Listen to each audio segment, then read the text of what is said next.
Soyez les bienvenus, merci de nous rejoindre pour ce nouveau numéro de À l'affiche. Comme tous les lundis, on parle musique avec notre spécialiste en la matière, Amobé Mvégué. Bonjour Amobé. Bonjour Axel. Et nous sommes aujourd'hui en excellente compagnie, celle de Papa Wemba. Bonjour Papa Wemba, merci beaucoup d'être avec nous. Merci, bonjour. Vous êtes considéré comme le roi de la rumba congolaise. On va parler de votre nouvel album, Maître d'école. Mais avant cela, on vous a concocté avec Amobé le meilleur de l'actualité musicale.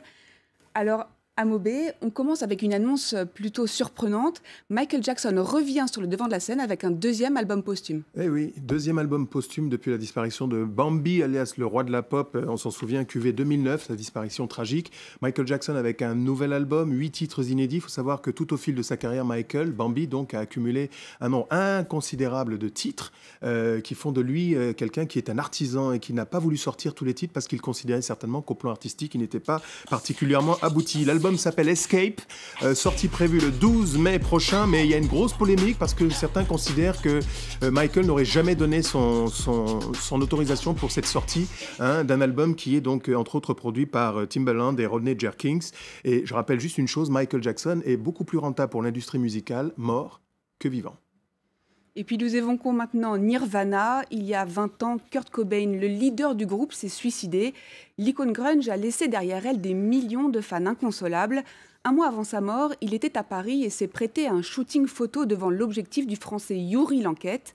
Les photos sont exposées pour la première fois à Paris. Mark Thompson et Jérôme Vassilakos l'ont rencontré.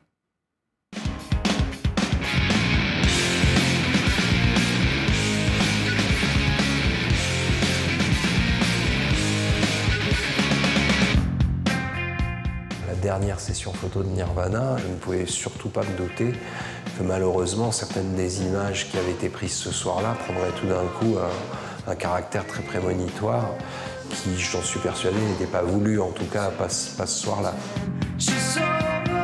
J'ai été un peu surpris parce que je ne l'avais jamais vu avec un pistolet avant et qu'il l'a sorti, mais il n'était pas tout le temps triste, il pouvait être, comme beaucoup de gens d'ailleurs, un peu désespérés, on va dire.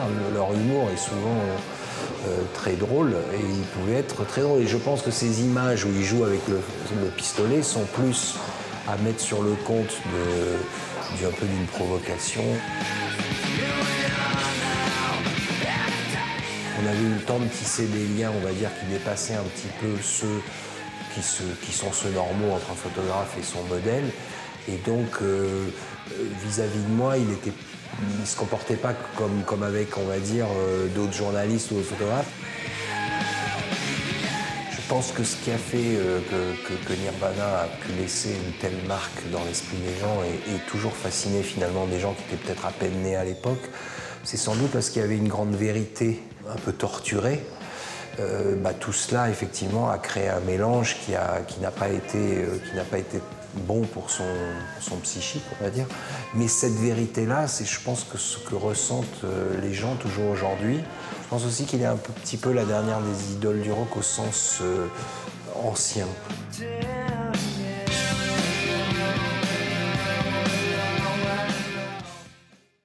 Et on en vient maintenant à l'actualité de notre invité.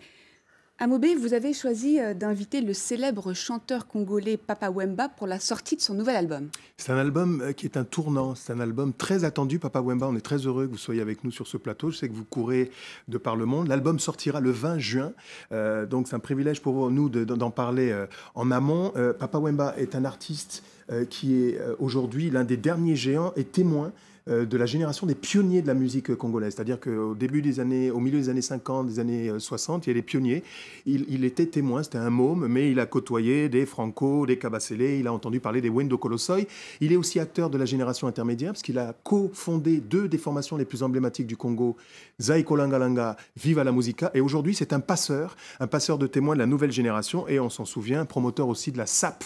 Les SAP, vous regardez comment il est paré d'étoffe royale. C'est le roi de la SAP, incontesté, la société des ambianceurs et des personnes élégantes.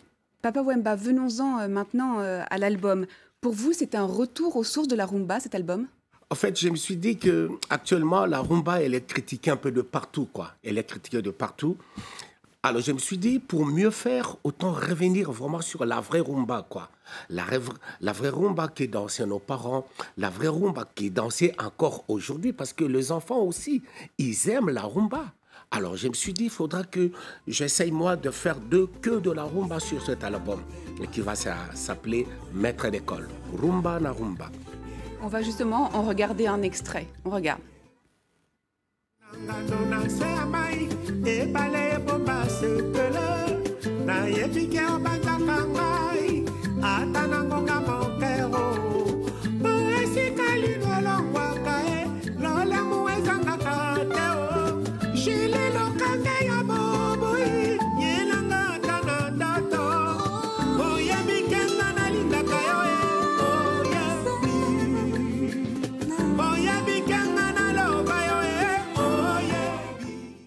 Oyebi, c'est l'un des titres qui achalandent la nouvelle cuvée royale de Papa Wemba, le retour à la rumba, le maître d'école et donc le formateur d'idoles, c'est comme ça qu'on l'appelle. Je disais que vous étiez une légende parce que vous êtes le dernier survivant d'une époque emblématique.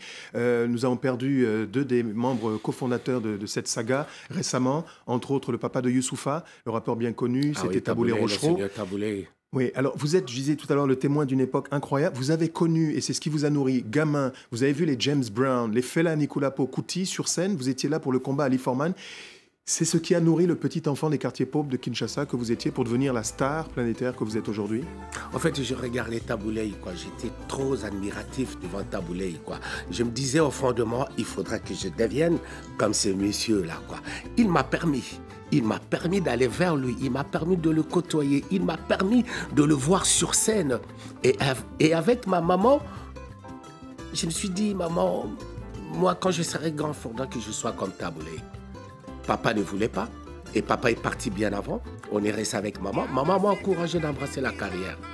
Et la suite, on la connaît. La suite, on la connaît. Vous êtes pionnier, vous êtes arrivé dans les années 70, en 1977 en France. Et avec des Français, vous avez inventé le concept de la sono mondiale. C'est l'occasion de rendre hommage à Martin Messonnier, un grand producteur, pour Fela entre autres, mais aussi à Jean-François Bizot, le promoteur de la Radio Nova, à des photographes. Ah oui, Daniel Lenné, par exemple.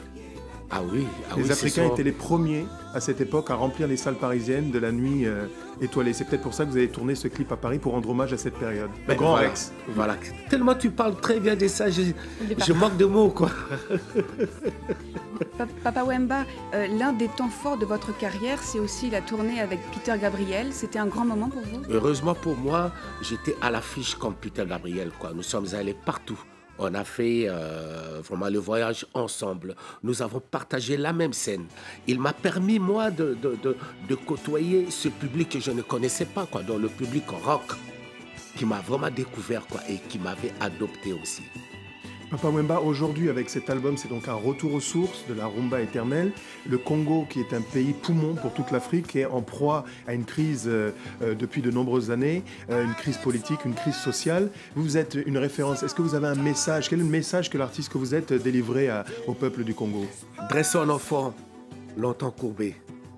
Aujourd'hui, tournons la page, quoi, pour que nous soyons forts, unis, pour le rendez-vous de demain. Ça, c'est vraiment pour la ère de Congo.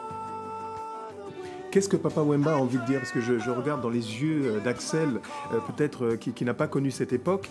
C'était quand même incroyable. C'est l'Afrique qui faisait bouger Paris au milieu des années 80. Et c'est l'Afrique qui était la flamme de tout un mouvement de la contre-culture. J'ai parlé tout à l'heure des Jean-François Bizot. Qu'est-ce que vous retenez de cette période? C'était une très bonne période, quoi. Une très bonne période où nous, on se baladait vraiment tranquillement dans Paris. Et nous, moi, j'ai connu des grandes salles parisiennes ici. J'en ai connu des très grandes salles parisiennes, quoi. L'Olympia, le Bercy, le Zénith et d'autres salles aussi. Mais aujourd'hui, faute de mieux, bon... mais je sais que chaque chose a un début et une fin. On y reviendra avec la rumba. Papa Wemba, de retour avec une écriture musicale qui fait appel à des invités. On ira certainement sur scène pour les applaudir. Vous pouvez nous dire un mot sur ces artistes qui vous accompagnent sur cet album qui est enregistré entre Kinshasa et Paris? En fait, je suis à cheval entre Kinshasa et Paris. Donc à Kinshasa, j'ai dû inviter des jeunes comme Jimé Piana et Nyoka Longo, un ami, et aussi Barbara Kanam. Et j'ai invité aussi une Malienne qui a fait un duo terrible, formidable avec moi. Et puis d'autres guests parisiens, quoi. Donc il y a des Camerounais dedans, il y a des Cubains, il y a des Brésiliens qui sont venus se joindre à moi pour l'élaboration de cet album Maître d'école. Alors Papa Wemba ne veut pas nous le dire, mais il est sur un énorme projet qui va rassembler des artistes américains. Je sais que c'est la superstition des artistes africains autour d'un concept qui fait plaisir à la jeunesse africaine. Voilà, fabuleux. Et Amobé, pour finir, vous vouliez nous parler d'un de vos coups de cœur. Oui, parce que justement, en parlant de Papa Wemba, on pourrait parler de Myriam Makeba. La France a vraiment été pendant longtemps le creuset de la sono mondiale qui est parti à la conquête du monde. Peter Gabriel a été le pionnier à ouvrir les festivals avec le Woumad Festival. Mais l'un des enfants de cette génération, c'est Bibi Tanga. Il est centrafricain et c'est son nouvel album qui est pétri par les sèves de la musique soul et funk, à l'instar un peu de la Fédération française de funk à l'époque. Merci beaucoup, Papa Wemba, d'avoir été parmi nous. Je rappelle la sortie de votre album le 20 juin, Maître d'école.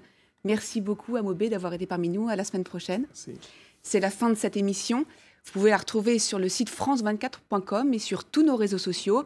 On se quitte donc avec quelques images du très beau clip de Bibi Tanga. Le musicien centrafricain sort son 4e album, Now, un mélange d'afrobeat et de soul. Merci à tous de nous avoir suivis et à très bientôt. This is Bibi Tanga talking about my new album called Now. Bring on the juice. Bring on